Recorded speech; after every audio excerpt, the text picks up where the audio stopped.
உங்க அம்மா கிட்ட வந்து பேசலான்னு நினைச்சேன். அன்னைக்கு மகிழினி காய்ச்சல்ல விழுந்துட்டா, அதுவும் நடக்காம போயிடுச்சு. அதுக்கப்புறம் நான் உங்க வீட்டுக்கு பேசலான்னு சொன்னேன். அதெல்லாம் உங்களுக்கு ஞாபகம் இருக்கா தம்பி? பாட்டி, எனக்கு நல்ல ஞாபகம் இருக்கு பாட்டி. பாட்டி, இன்னும் கொஞ்ச நாள் டைம் கொடுங்க பாட்டி, ப்ளீஸ் பாட்டி. அன்னைக்கும் நீங்க இப்படிதான் பேசிட்டு போனீங்க. ஆனா இது வரைக்கும் நீங்க உங்க அம்மா கிட்ட பேசவே இல்லையே. அப்புறம் எப்படி தம்பி உங்களை நம்ப முடியும்? பாட்டி, எங்க அம்மாவை பத்தி மகிழினி உங்ககிட்ட சொல்லியிருப்பான்னு நினைக்கிறேன். அவங்க என் மேல ரொம்ப நம்பிக்கை வச்சிருக்காங்க பாட்டி. அந்த நம்பிக்கையை உடைக்காம அவங்களுக்கு பக்குவமா புரிய வச்சு மகிழினியை கல்யாணம் பண்ணிக்கணும்னு நினைக்கிறேன் பாட்டி. அதனாலதான் பாட்டி கொஞ்சம் லேட் ஆகுது. உங்க அம்மா நம்பிக்கையை உடைக்க மாட்டேன்னு சொல்றீங்க. எங்க நம்பிக்கையை உடைச்சிடாதீங்க தம்பி. இல்ல, ஏன்னா உங்க அம்மா மாதிரியே மகிழினியும் உங்க மேல பெருசா நம்பிக்கை வச்சிருக்கா. நான் உங்களை நம்புறதுனால உங்க மாமா பொண்ண நிச்சயம் பண்ணதுக்கு அப்புறமும் நான் மகிழினிக்கு வேற மாப்பிள்ள பார்க்காம இருக்கேன். தம்பி, இதுக்கு மேல என்னால பொறுமையா இருக்க முடியாதுப்பா. நான் ஒரு முடிவுக்கு வந்திருக்கேன். அத நீங்க ஏத்துக்கிட்டு தான் ஆகணும். என்ன பாட்டி, சொல்லுங்க.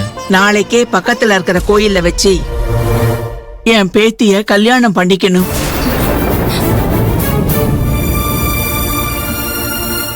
பாட்டி, விளையாடாத பாட்டி.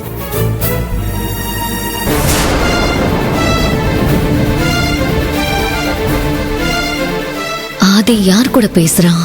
ப்ளீஸ் பாட்டி, நான் சொல்றத கொஞ்சம் கேளுங்க. நாளைக்கே கோயில்ல வச்சு மகிழினியை கல்யாணம் பண்ணிக்கணும்னா எப்படி பாட்டி? பாட்டி, நான் எங்க அம்மா சம்மதத்தோட ஊர் அறிய மகிழினியை கல்யாணம் பண்ணிக்கணும்னு நினைக்கிறேன். மகிழினியோட ஆசையும் அதுதான் பாட்டி. அதனால கொஞ்சம் டைம் கொடுங்க பாட்டி. ஊர் அறிய என் பேத்திக்கு கல்யாணம் பண்ணி பாக்கணுங்கிறதான் என்னோட ஆசை தம்பி. ஆனா அப்படி நடக்குங்கிற நம்பிக்கை எனக்கு இல்லையே தம்பி. ஏன்னா உங்களுக்கு உங்க மாமா பொண்ண உங்க அம்மா கட்டி வைக்கணும்னு நினைக்கிறாங்க. கண்டிப்பா மகிழினிய மருமகளா ஏத்துக்க மாட்டாங்க தம்பி. மகிழினிக்கும் உங்களுக்கும் கல்யாணம் நடக்கணும்னா அதுக்கு ஒரே வழிதான் இருக்கு தம்பி. நீங்க உங்க அம்மாவுக்கு தெரியாம அவளை கோயில்ல வச்சு கல்யாணம் பண்ணிக்கணும்.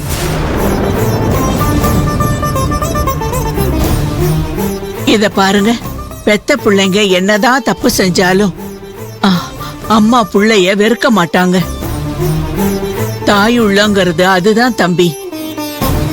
தைரியமா நீங்க மகிழினிய கல்யாணம் பண்ணி உங்க வீட்டுக்கு கூட்டிட்டு போய் உங்க அம்மா கால்ல விழுந்து ஆசீர்வாதம் வாங்குங்க.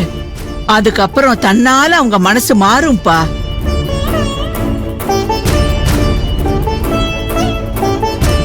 சரி பாட்டி, நீங்க சொன்ன மாதிரியே நான் கோயிலுக்கு வரேன். நம்ம அங்க வச்சு பேசிக்கலாம்.